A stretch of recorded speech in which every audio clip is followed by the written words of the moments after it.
नमस्कार.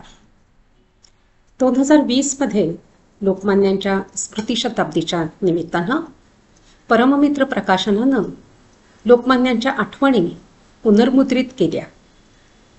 त्यातल्या 3ऱ्या खंडामध्ये ब्रह्मचारी मसूरकर म्हणतात, लोकमान्यांच्या आयुष्यक्रमाकडे वरवर पाहिलं तरी सुद्धा अशी भ्रांत मनाला उत्पन्न होते की हे जीवनचरित्र एकाच व्यक्तीचं असू शकेल काय? इतकं ते हजारो प्रसंगांनी भरगच्च आहे. हजारो व्यक्तींच्या चरित्राशी इतकं ते निगडीत आहे.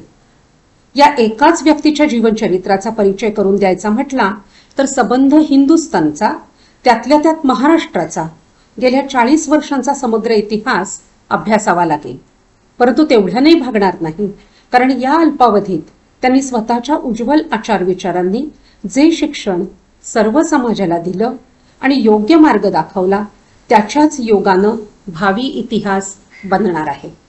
आणि या दृष्टीनं त्यांनी जी अपार संपत्ती येथे ठेवून दिली आहे, तिच्या बळावर भावी कित्येक पिढ्या आपली जीविते जगताला आदर्शभूत करतील, विश्वाला चकित करून सोडतील. तेव्हा लोकमान्यांचे जीवनचरित्र इतकं अपरंपार आणि विस्तीर्ण आहे की त्याची यथार्थ कल्पनाही करवत नाही. तथापि लोकमान्यांनी अशी एक अपूर्व कामगिरी करून ठेवली आहे की जिच्या योगे भावी समस्त लोक त्यांना धन्यवाद देत राहतील.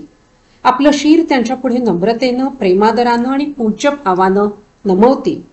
त्यांच्या आयुष्यक्रमाचा केवळ मुकुट आणि कळस असा त्यांचा अद्वितीय गीता रहस्य ग्रंथ हीच त्यांची अद्भुत आणि अपूर्व कामगिरी होय. प्राणीमात्राची आयुर्मर्यादा फार तर 100-125 वर्षांपर्यंत असते, परंतु या थोर व्यक्तीच्या प्रभावशाली विचारांचं परिणत स्वरूप किंवा सारसर्वस्व ज्या त्यांच्या ग्रंथात साठवलेलं असतं, त्या ग्रंथाची सामर्थ्य सत्ता मात्र हजारो वर्षे चालत राहते. रामायण, महाभारत, गीता, ज्ञानेश्वरी, एकनाथी भागवत, तुकारामाची गाथा, दासबोध इत्यादी ग्रंथ आज कित्येक वर्षे अबाधितपणे आपली सत्ता लोकांच्या मनावर चालवत आहेत आणि त्यांच्याच लोकोत्तर प्रभावामुळे आजपर्यंतचा अव्वल इतिहास बनवला गेला आहे. तीच गीता रहस्याचीही सत्ता आहे. या निर्मल पवित्र निर्झरातूनच हास्योन्मुख भविष्यकाळाचा उगम होणार आहे. आणि आज त्या गीता रहस्याचा परिचय मी तुम्हाला करून देणार आहे. आपल्याला सगळ्यांना माहिती आहे, लोकमान्य टिळकांनी गीता रहस्य मंडालेच्या तुरुंगात लिहिलं. 1910 ते 11चा हिवाळा हा त्यांचा कालखंड होता. 1915 साली ते प्रकाशित झालं. सगळ्यांना अत्यंत वाजवी किमतीत ते उपलब्ध व्हावं यासाठी टिळक खबरदारी घेत होते. त्याप्रमाणे घराघरात गीता रहस्य पोहोचलं.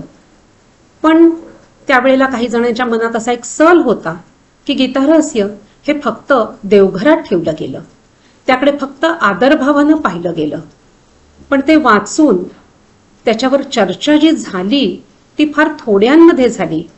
विद्वज्जन होते, टिळकांचे समर्थकही होते, विरोधकही होते. आणि 1915 ते 1925 या कालखंडाला तर गीता रहस्य युग असं म्हणण्यात आलं. मग इतकं नेमकं गीता रहस्यात काय सांगितलंय? आपल्याला माहिती आहे, कर्मयोगाचा संदेश आहे. किंबहुना गीता रहस्याला कर्मयोग शास्त्र असंही म्हटलं जातं. नेमकं काय आहे हे कर्मयोग शास्त्र याचाही उहापोह अनेकदा करून झालेला आहे. त्याचा थोडक्यात आढावा घेते. मुख्य म्हणजे टिळकांची प्रतिज्ञा होती की ह्या शतकाला ललांभूत ठरेल असा ग्रंथ मला निर्माण करायचा आहे, आणि ती त्यांनी पूर्ण करून दाखवली. गीतेचा देशकालमानानुरूप, परिस्थितीनुरूप पुन्हा पुन्हा अन्वयार्थ लावावा अशी त्यांची इच्छा होती. आणि ज्या प्रकारचं प्रतिपादन त्यांनी केलंय तशा प्रकारचं आजवर कुणी केलेलं नाही हा त्यांचा विश्वासही होता. आणि ते त्यांनी संयुक्तिकपणे गीता रहस्यात वारंवार दाखवून दिलं आहे. गीता रहस्याचं सार जर 3 शब्दात सांगायचं झालं तर असं म्हणता येईल, ज्ञानमूलक भक्तिप्रधान कर्मयोग. हा कर्मयोग आहे. योगाचा अर्थ आहे, गीता रहस्यातच सांगितलंय, जोड, जुळणी, संगती. जीवात्म्याची जुळणी परमात्म्याशी होणं. भगवंताच्या अधिष्ठानाचं सतत भान राखणं, जे जे कर्म करू ते निष्ठापूर्वक भगवंताला समर्पित करणं, आणि अशा ह्या कर्माची आणि समर्पणाची मुळं मात्र ज्ञानात असतील, ज्ञानमूलक. मग हे ज्ञान नेमकं कसलं आहे? तर ते अद्वैताचं ज्ञान आहे. सर्वानुभूती एक आत्मा, पिंडी ते ब्रह्मांडी. घटाकाश हा महाकाशाहून वेगळा नसतो. आकाश तत्व हे एकच असतं. तेच आत असतं, तेच आकाश तत्व बाहेरही असतं. हे जाणलं की कर्म करणं शक्यच होत नाही. कारण कर्म असतं द्वैतात्मक आणि इथे ज्ञान आहे ते अद्वैताचं. एकदा का हे अद्वैत कळलं की मग द्वैती कर्म करणं शक्यच होत नाही, असा संन्यास मार्गीयांचा सिद्धांत. त्यांच्या मते ज्ञान आणि कर्म ह्याच्यातलं नातं हे असं प्रकाश तिमिरासारखं असतं. प्रकाश असेल तर अंधार नसतो, अंधार असेल तर प्रकाश नसतो. ज्ञान असेल तर कर्म नाही, कर्म असेल तर ज्ञान नाही. टिळकांच्या मते मात्र ज्ञानोत्तर कर्म नुसतं शक्यच नव्हे तर आवश्यकही असतं. त्यामुळे समाजधारणा होत असते. एका अर्थी परंपरेची वाट पुसत, भाष्यकारात वाट पुसत, भगवद्गीतेचा आधार घेऊन, पण स्वतंत्र बुद्धीनं, असं त्यांनी हे आपलं प्रतिपादन केलेलं आहे. आणि ते संयुक्तिकपणे दाखवूनही दिलेलं आहे. श्रीकृष्ण स्वतः, जनक राजा इत्यादींचे दाखले त्यांनी दिले आहेत. आणि असं ज्ञानोत्तर कर्म अशक्य नसतं, उलट त्यातूनच लोकसंग्रह साधला जातो. त्यामुळे महाजनो येन गतः सपंथः लक्षात घेऊन अशाच थोर पुरुषांनी, जे ज्ञानी आहेत अशा ज्ञानी पुरुषांनी कार्यरत राहणं महत्वाचं असतं. कर्मयोगो विशिष्यते किंवा कर्मज्यायोय कर्मणः अशा गीतेतल्या वचनांचा दाखला देत त्यांनी, थोर पुरुषांनी, ज्ञानोत्तरही कर्म करत राहणं आवश्यक असतं. त्यातून समाजधारणा होते हे दाखवून दिलंय. गीतेचा आणि गीता रहस्याचा हा मूळ सिद्धांत आहे, हे प्रतिपादन आहे. आता ह्या प्रतिपादनावर विविध पंथीयांकडून आक्षेप येणं स्वाभाविक होतं. टिळकांनी गीता रहस्यामध्ये अगदी सुरुवातीला ही सगळी पार्श्वभूमी स्पष्ट केलेली आहे. म्हणजे असं की आपल्या भारतीय तत्वज्ञानात उपनिषद, ब्रह्मसूत्र किंवा वेदांत सूत्र, भगवद्गीता ह्या प्रस्थानत्रयीचं स्थान अभूतपूर्व आहे, अनन्यसाधारण आहे. त्याचबरोबरीनं रामायण, महाभारत, योगवासिष्ठ, पुराण, वेगवेगळ्या प्रकारच्या स्मृती आणि संतवचन ह्या सगळ्यांचे दाखले देत गीता रहस्य पुढे जातं. त्यामुळे संदर्भ प्रचुरता हा गीता रहस्याचा एक मुख्य विशेष आहे. त्याशिवाय टिळकांची जी परखड, सडेतोड विचारशैली आहे, ती आपल्या परिचयाची आहे, ती गीता रहस्यातही अर्थातच प्रतिबिंबित झाली आहे. अत्यंत मुद्देसूद विवेचन, ओघवती भाषा, निर्भीड वृत्ती, व्यासंग आणि त्याच्या बरोबरीनं निस्संदिग्धता आणि सविस्तर वर्णन. म्हणजे मुद्देसूद पण सविस्तर, निस्संदिग्ध, कुठेही वैचारिक गोंधळ नाही किंवा संदिग्धता नाही. अत्यंत ठाम ठाशीव शब्दांमध्ये त्यांनी आपलं म्हणणं मांडलेलं दिसतं. हे म्हणणं मांडत असताना केवळ पौर्वात्यच नव्हे तर पाश्चिमात्य विचारवंतांचे त्यांनी दाखले दिलेले आहेत.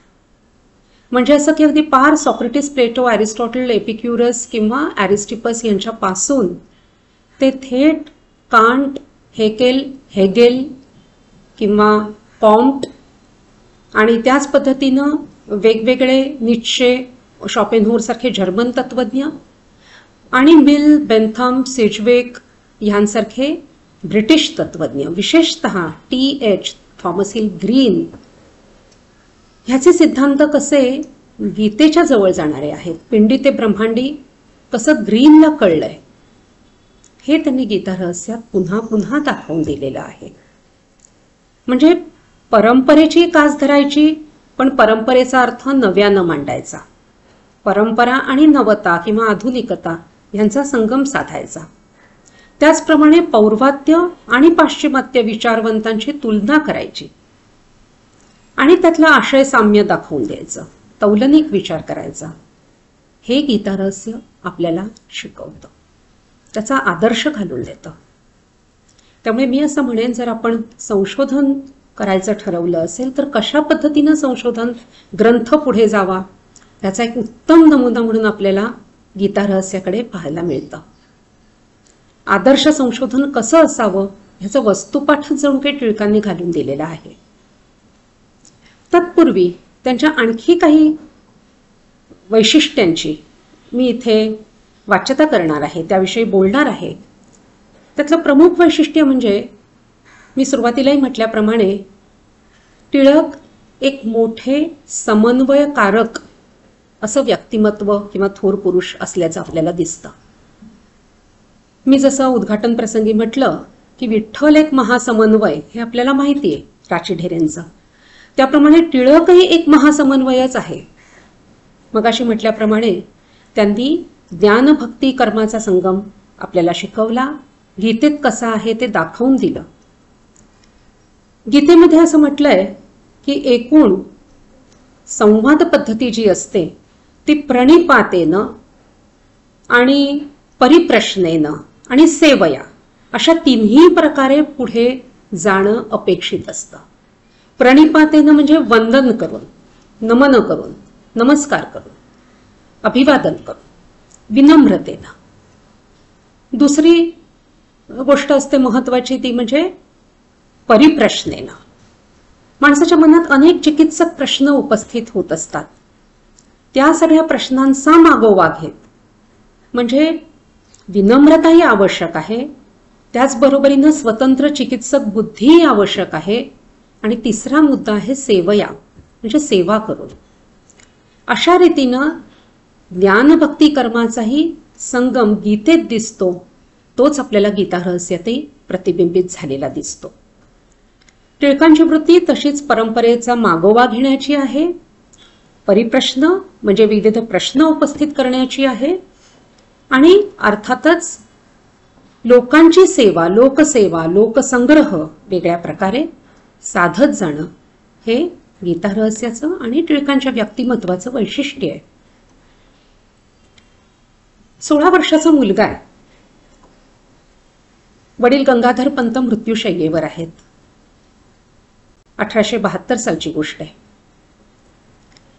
त्यावेळेला भासविवृत्ती ही टीका प्राकृतातली वाचून दाखवण्याचं काम टिळकांचं मुलगा या नात्यानं होतं. ते करत असताना त्यांच्या मनात एक चिकित्सक प्रश्न आला.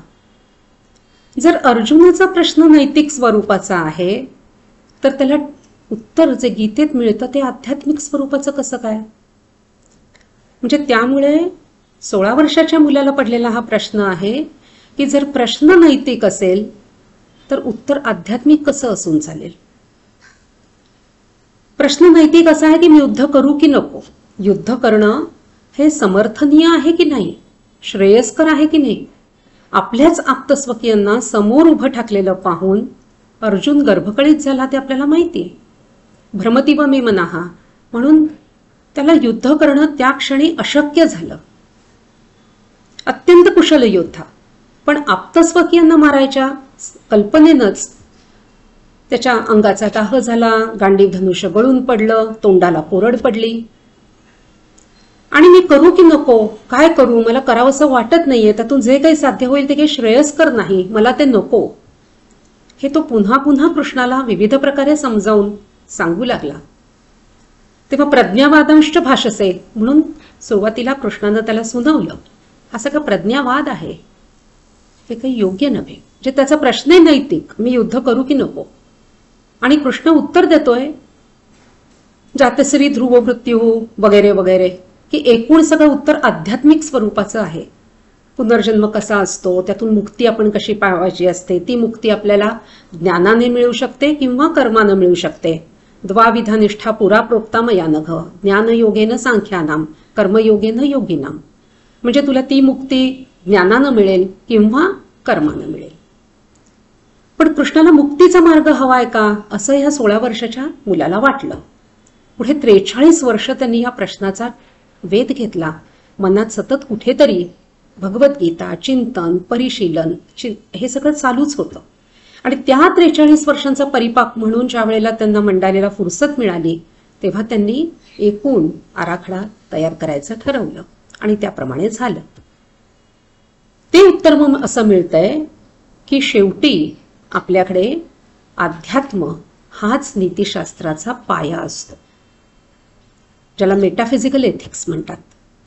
तर नीती ही अशी अध्यात्माधिष्ठित असते आणि म्हणून नैतिक प्रश्नाचं उत्तरही आध्यात्मिक आहे. टिळकांनी गीता रहस्यामध्ये 3 वेगवेगळे दृष्टिकोन मांडून त्यांची चर्चा केली आहे. हे गीता रहस्याचं आणखी एक वैशिष्ट्य आहे की तिथे प्रत्येक पूर्व पक्षाचं मंडन केलेलं आहे, मग खंडन केलं आहे आणि मग स्वतःच्या पक्षाचं ची मांडणी केलेली आहे किंवा मंडन केलेलं आहे. मग आता असे कोणते 3 दृष्टिकोन आहेत? तर आधी भौतिक, आधी दैविक आणि आध्यात्मिक. आधी भौतिक म्हणजे आपल्याला जी जी सृष्टी दिसते तिचं अधिष्ठान वगैरे असं काही नसतं. जे आहे त्याचा आपण वैज्ञानिक दृष्टिकोनातून वेध घ्यायचा असतो. म्हणजे समजा आपण सूर्याचा विचार करत असू तर सूर्य हा शेवटी एका मोठ्या ग्रहमालेचा भाग आहे, महत्वाचा भाग आहे आणि तो आपल्याला ऊर्जा पुरवतो, ऊर्जा स्रोत आहे, महत्वाचा ऊर्जा स्रोत आहे. मग त्याचं वजन किती, पृथ्वीपासून अंतर किती, या सगळ्या गोष्टींचा विचार करणं वैज्ञानिक पद्धतीनं म्हणजे आधिभौतिक दृष्टिकोन बाळगणं. आधी दैविक म्हणजे सूर्याची देवता म्हणून उपासना करणं. सूर्य ही एक मुख्य देवता आहे, आपण ज्याला सौरपंथीय म्हणतो ते अशा रीतीनं सूर्याचा देवता म्हणून विचार करतात आणि खरं तर पूजन करतात.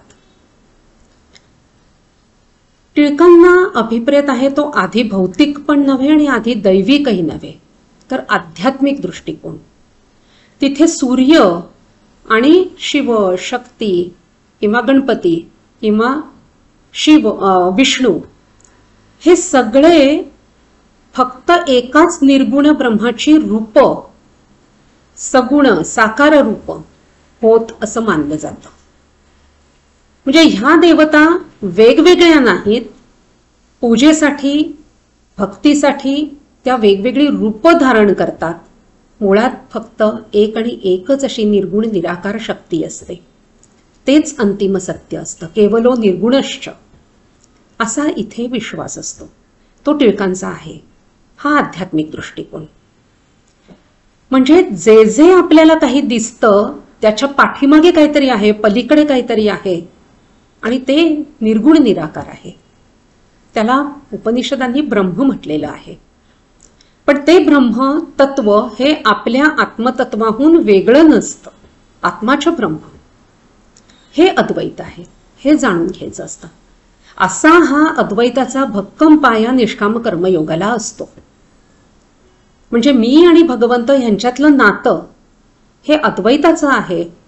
मी फक्त त्याच्या इच्छेनुसार कार्य करणार आहे. ते नियत कर्म हे मला अशा रीतीनं माझा स्वधर्म म्हणून प्राप्त झालेलं आहे.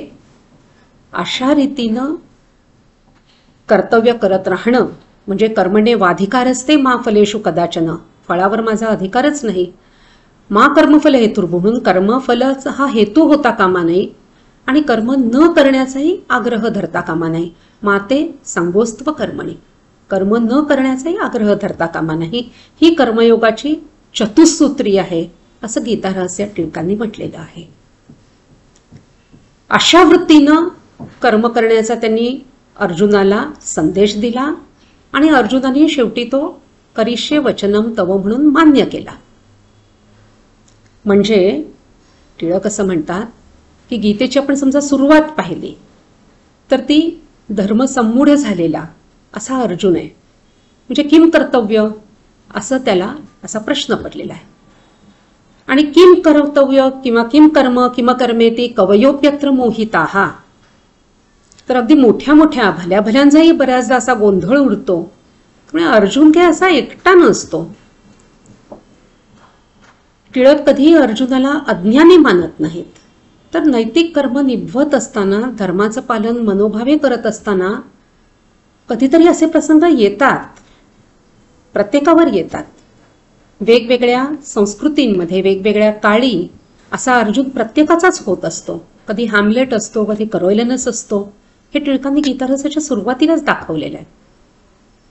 पण अशा वेळी त्यातून बाहेर पडण्यासाठी म्हणजे उपक्रम जे सुरुवात झाली अशी कर्तव्यमूढ किंवा धर्ममूढ अवस्थेनं, पण शेवट जो आहे तो करिष्ये वचनम तव असा आहे, म्हणजे उपसंहार. तर उपसंहार जो आहे, शेवट आहे, अखेर समारोप जो आहे, तो अर्जुन कर्मप्रवृत्त झालेला आहे.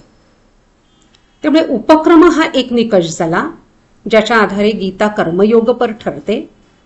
दुसरा निकष झाला उपसंहार, त्याच्या योगे सुद्धा गीता कर्मयोगपरच ठरते. अभ्यास तिसरा निकष. अभ्यास म्हणजे पुन्हा पुन्हा गीतेत काय सांगितलंय, तर पुन्हा पुन्हा गीतेमध्ये फक्त कर्मयोगाचाच संदेश दिलेला आहे. अपूर्वता म्हणजे पूर्वी कधीही सांगितलं गेलं नाही असं अनन्यसाधारणत्व, तेही कर्मयोगच आहे. कारण टिळकांनी पहिल्याच प्रकरणामध्ये शंकराचार्यांचा अद्वैतपर सिद्धांत किंवा रामानुजाचार्यांचा विशिष्ट द्वैतपर किंवा मध्वाचार्यांचा द्वैती आणि निंबार्काचार्यांचा द्वैताद्वैती, वल्लभाचार्यांचा शुद्धाद्वैती सिद्धांत दिलेला आहे. आणि हे सगळे आचार्य गीतेचं विवरण हे कसं आपापल्या संप्रदायाला अनुकूल अशा पद्धतीनं करतात. पण मी मात्र ते स्वतंत्र बुद्धीनं मला जसं वाटतंय तशा कुठल्याही सांप्रदायिक आग्रहाला बळी न पडता करतोय, हे त्यांनी सुरुवातीलाही नमूद केलेलं आहे आणि पुन्हा पुन्हा सांगितलं आहे. त्यामुळे निपक्षपातीपणे, निराग्रही बुद्धीनं, स्वतंत्रपणे गीता मला जशी दिसते तशी मी वर्णन करतोय आणि तो अर्थ देशकालानुरूप आहे, आत्ताच्या परिस्थितीला अनुरूप आहे, म्हणून त्याचा पुनरुच्चार करायची गरज आहे, हेही त्यांनी स्पष्ट केले आहे. वामन पंडितांची यथार्थ दीपिका आहे. जे जसं दिसलं तसं ते सांगतायत, जसं आहे तसं. टिळक मात्र देशकालानुरूप अर्थ लावतायत. हे दोघांमधलं काहीच वेगळेपण आहे. तौलनिक अभ्यासाचा विषय आहे. असे अनेक विषय आपल्याला टिळक पानोपानी गीतारहस्यात पुरवतायत. फलम पुढचा निकष. उपक्रम उपसंहार, अभ्यास अपूर्वता, फलम. फळ काय मिळतं, तर गीतेच्या वाचनानं कर्मप्रवृत्ती होते. गीतेच्या अध्ययनानं मनुष्य कर्म करण्यास प्रवृत्त होतो. ज्याला कर्म करावंसं वाटत नाही त्याला सुद्धा कर्म करायची इच्छा होते, असं टिळकांचं म्हणणं आहे. म्हणून ते कर्मयोगपर अन्वयार्थ पुढे मांडतायत. नंतर आणखी दोन निकष टिळकांनी सांगितलेत, अर्थवाद आणि उपपत्ती. अर्थवाद म्हणजे त्यांच्या मते काही वेळा विवेचनाच्या ओघात आणखी अनेक गोष्टी सांगितल्या जातात, ती एकार्थी खोगीर भरती असते, ऑबिटर डिक्टा. ते आपण वगळून पुढे जायचं असतं. असा जो मसाला भरलेला असेल, असा जो एक काही जादा मजकूर सांगितलेला असेल, आशय असेल, तो विवेचनाच्या ओघात येतो, पण आपण तिकडे लक्ष द्यायची गरज नसते, ते वगळून पुढे जायचं असतं. असा जो मजकूर असेल त्याला त्यांनी अर्थवाद म्हटलंय. म्हणजे समजा पातंजली योगाचं विवेचन येत आहे, ध्यान योग येतोय, तो काही गीतेचा मुख्य भाग नाहीये. तशा अर्थीचे योगी तयार करणं गीतेला अभिप्रेत नाही. गीतेचा मतितार्थ हा कर्तव्य पालन आहे, स्वधर्माचं पालन आहे. जर तोच आपला स्वधर्म असेल तर त्याचं पालन करावं, पण प्रत्येकाचा स्वधर्म हा वेगळा असतो. काहींमध्ये साम्य असू शकेल, पण स्वधर्माचं पालन करणं आणि ती कर्म सगळी शेवटी परमेश्वराला समर्पित करणं आणि अद्वैताचं ज्ञान बाळगत, म्हणजे पिंडी ते ब्रह्मांडी किंवा सर्वानुभूती एक आत्मा असं ब्रह्मात्मैक्य, आत्मोपम्य दृष्टी बाळगणं आणि कर्म भगवंताला समर्पित करणं, अशा प्रकारचा जीवनक्रम, आयुष्यक्रम इथे अभिप्रेत आहे.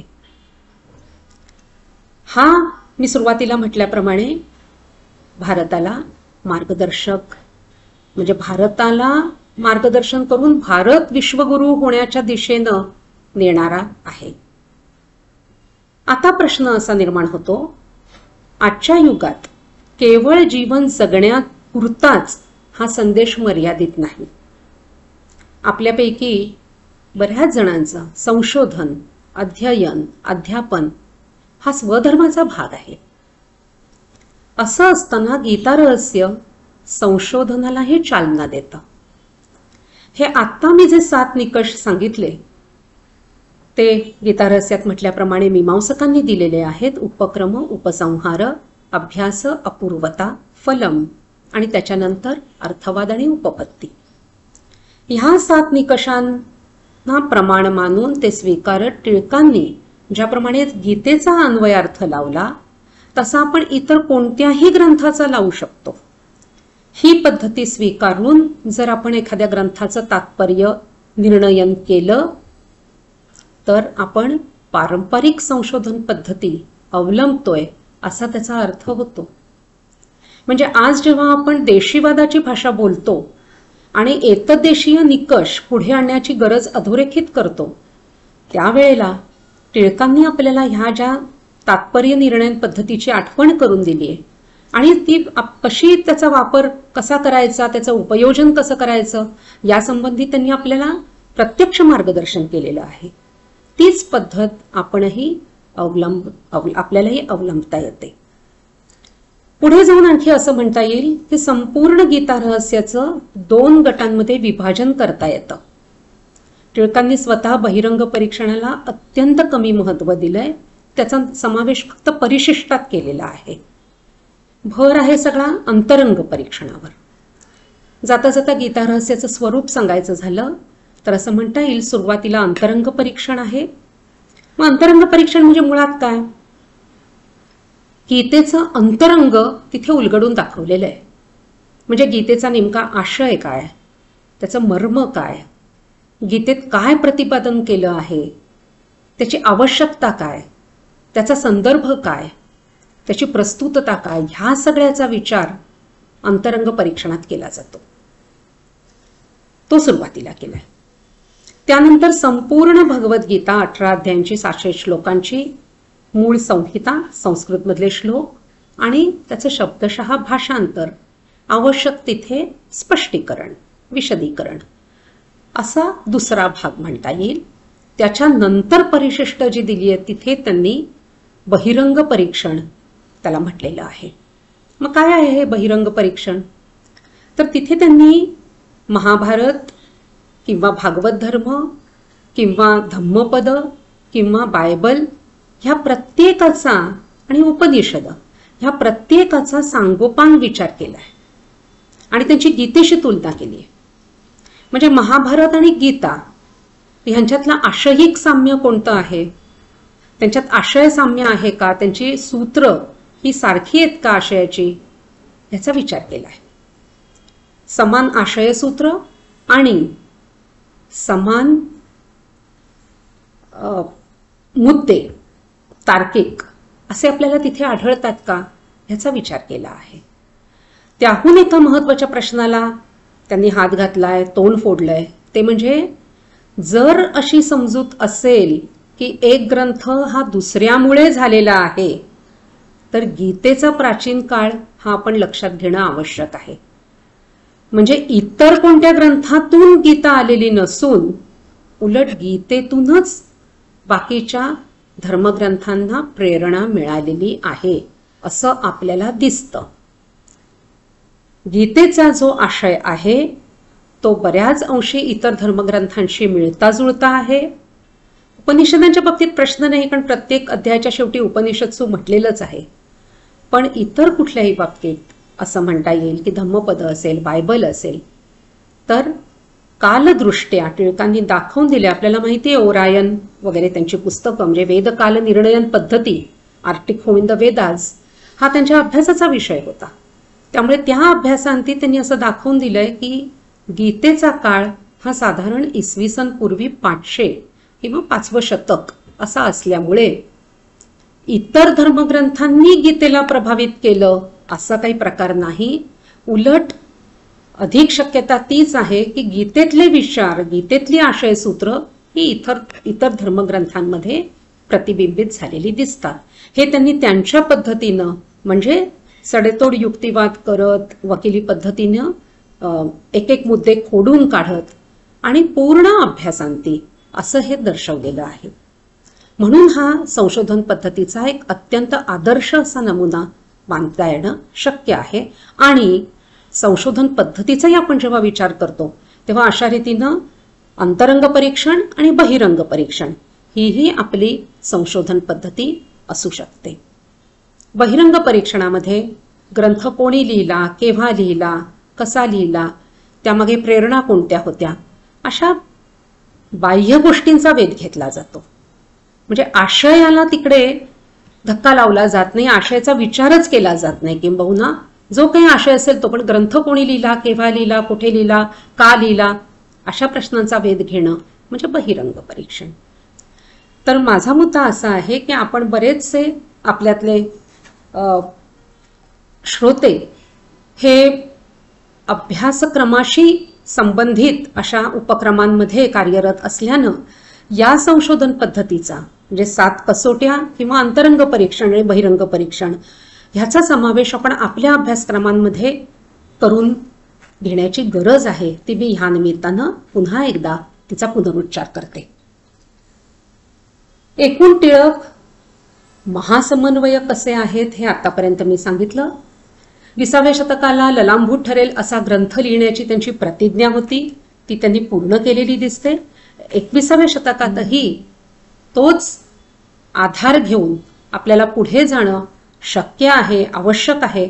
म्हणून 2015 पासून 2-3 महत्त्वाची पुस्तकं या संदर्भात प्रकाशित झाली आहेत. त्यांचा उल्लेख करते आणि मग आपली रजा घेते.